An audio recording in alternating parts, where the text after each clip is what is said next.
Make sure that the arrangements at the airports, the visa arrangements.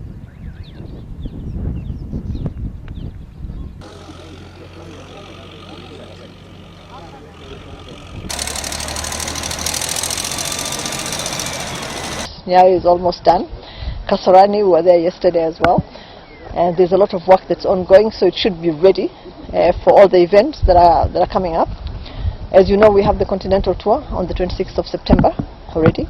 On the 11th of June, we have the virtual 2,000 meters that's going to be held at Nyayo. You know, so we're slowly preparing for opening up for our teams.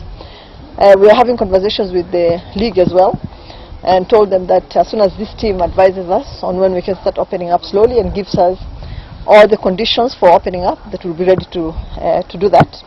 And we are also having these discussions at the cabinet level. First, we want to showcase our country, and every national park has got roads. A good example is the Masai Mara. Masai Mara has 800 cars every day. So by just running